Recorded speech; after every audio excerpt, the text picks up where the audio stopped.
abandoned my child! I've abandoned my boy!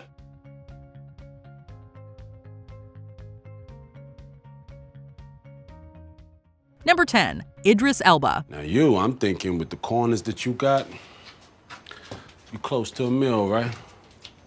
Doing all right. If your first introduction to Elba was one of his many roles on iconic American TV shows, you might not have realized that he was born and raised in London. From a Baltimorean drug lord in The Wire to a corporate VP in The Office, Elba has had plenty of chances to flex his American accent. I am aware of the effect I have on women. But it was his role as South African activist Nelson Mandela that really tested Elba's talent for accents. He admitted that mastering Mandela's dialect was a challenge, but he was able to draw inspiration from growing up with West African parents. Although their dialect was different from Mandela's, the rhythm of their speech was similar enough to make Mandela's accent feel familiar. I do not deny that I planned sabotage. I did not plan it in the spirit of recklessness, nor because I have any love for violence. Number 9. Cate Blanchett. The skull's crystal stimulates an undeveloped part of the human brain, opening a psychic channel. Blanchett has been a Hollywood household name for over 20 years. Whether she's playing a French, British, Irish, American, or even Russian character, you'd never guess that she hails from a little suburb outside Melbourne, Australia. Although she stole the show as a Soviet villain in Indiana Jones and the Kingdom of the Crystal Skull, some of her most impressive roles have been playing real people. She starred as Queen Elizabeth I twice, and her Irish dialect as reporter Veronica Guerin is spot on. Who might you be? Neighborhood watch. Yeah, well, better keep an eye out. Hear there's some dodgy scangers about. But it was her portrayal of Katharine Hepburn that really gave Blanchett a chance to show off her talent for accents. Hepburn was known for her distinctive voice, and Blanchett nailed it, earning her first Academy Award in the process. Ha! Men can't be friends with women, Howard. They must possess them or leave them be. It's a primitive urge from caveman days. It's all in Darwin. Number 8. Margot Robbie. When Robbie burst onto the American film scene in 2013's The Wolf of Wall Street, much of the audience had no idea she was actually an Aussie. I'm also Dutch, German, English. I'm a mutt. In her breakout role as Naomi LaPaglia, she plays a native Brooklynite, and those seeing her on screen for the first time were none the wiser. Since then, Robbie has had plenty of success playing other famous Americans like Sharon Tate. I mean, I'm in the movie. I'm Sharon Tate. You're in this? Mm-hmm. I play Miss Carlson, the klutz. She also mastered a Portland dialect as the infamous figure skater Tonya Harding. And she's become the definitive Harley Quinn in the DCEU. Admittedly, her native accent comes through a bit in her portrayal of Queen Elizabeth I. But when it comes to American dialects, her performances are incredibly convincing. I love your accent. American women all love accents. We do, because we don't got none. Number 7. David Tennant. I wanted to be ginger. I've never been ginger. And you, Rose Tyler, fell how good you were. You gave up on me. Oh, that's rude. Did you know that your favorite Gallifreyan Time Lord is actually from Scotland?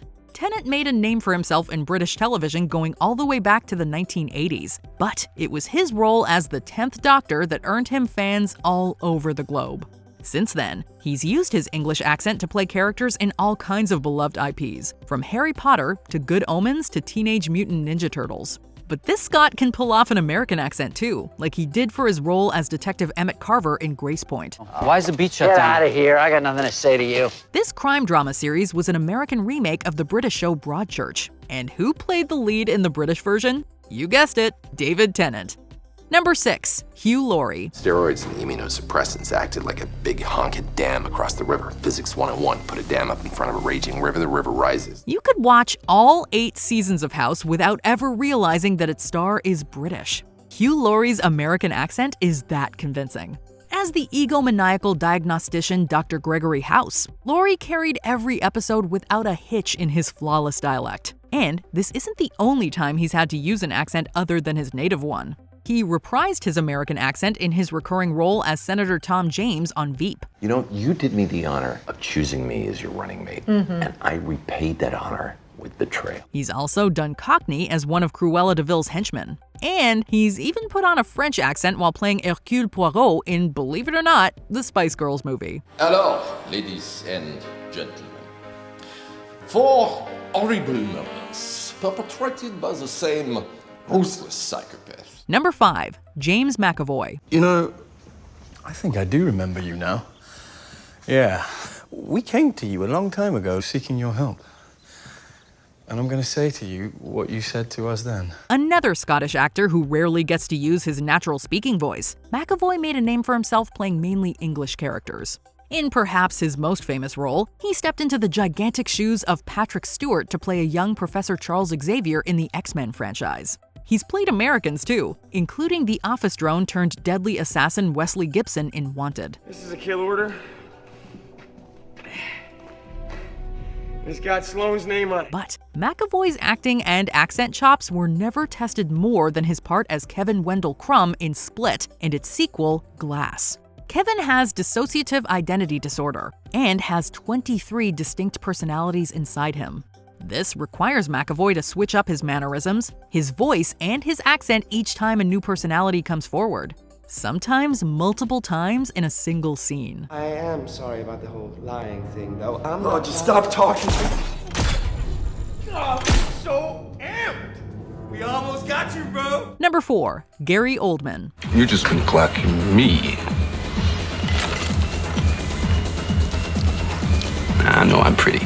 Perhaps no actor working today has played a wider range of roles than London-born Oldman. From an Alabaman pimp in True Romance to Count Dracula to Lee Harvey Oswald, his characters and his accents span centuries.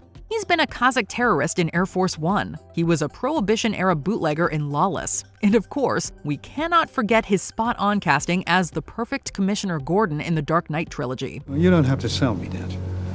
We all know you're Gotham's White Knight. And each time, he's had to adopt a new dialect. In fact, after living in the US for so long, he needed the help of a dialect coach to make sure his proper English accent was perfect for Tinker Tailor Soldier Spy. That's what we call dedication to your craft. I brought you some cigarettes, by the way. Use my lighter. Number 3. Viggo Mortensen. There are also some American actors who can pull off foreign accents, and Viggo is one of the best. As Sigmund Freud, Viggo uses an English accent to fit in with his European co-stars. And he took on an Italian Bronx dialect for his role as the loquacious Tony Lip in Green Book. You should have seen this place, D. It was filled with statues and all kinds of fancy crap. And he was sitting on top of a friggin' throne. But Viggo isn't just great at foreign accents. He's also known for being multilingual. And we don't just mean Elvish. In Eastern Promises, he not only used a Russian accent, he also had entire conversations in Russian, holding his own alongside native speakers. I'm a driver. I go left, I go right, I go straight ahead, that's it. And he starred as the title character in A la Triste, which was filmed entirely in Spanish. His polyglot talents truly make Viggo a standout in Hollywood. Pues corre el rumor que el conde de Olivares empieza a teneros aprecio. Number 2. Daniel Day-Lewis. Mightn't that save at least the idea of democracy to aspire to? Eventually to become worthy of? As one of the most distinguished actors of our time, Sir Daniel Day-Lewis is known for throwing himself completely into his roles, including the accents. While playing a Czechoslovakian neurosurgeon in The Unbearable Lightness of Being, Day-Lewis actually learned Czech, even though his character doesn't use it in the movie. And on the set of Lincoln, he kept up his Kentucky dialect even when the cameras were not rolling. He even manages to pull off speaking Muncie, Delaware as the adopted son of Native Americans in The Last of the Mohicans.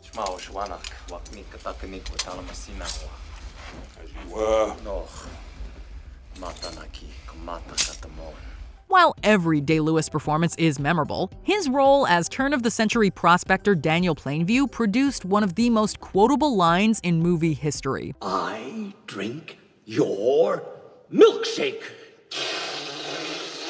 I drink it up! Before we unveil our top pick, here are some honorable mentions. Christoph Waltz. This Austrian-German polyglot can switch between languages with ease. Ooh, that's a bingo.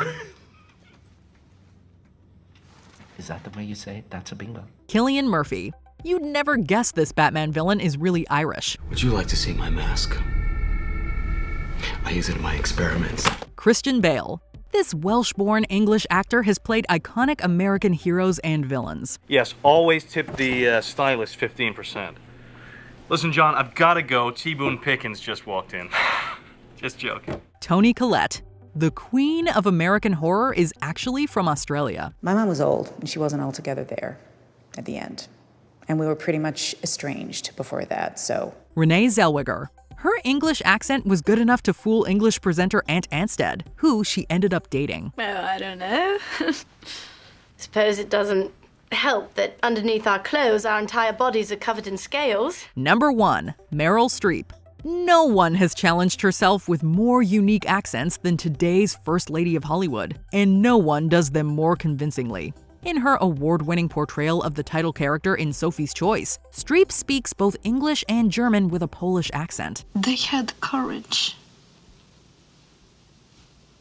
Oh God, they had courage.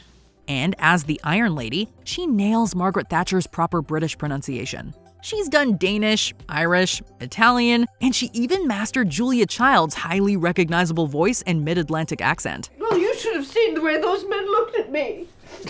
As if I was some frivolous housewife just looking for a way to kill time. In A Cry in the Dark, Streep plays an Australian woman born in New Zealand.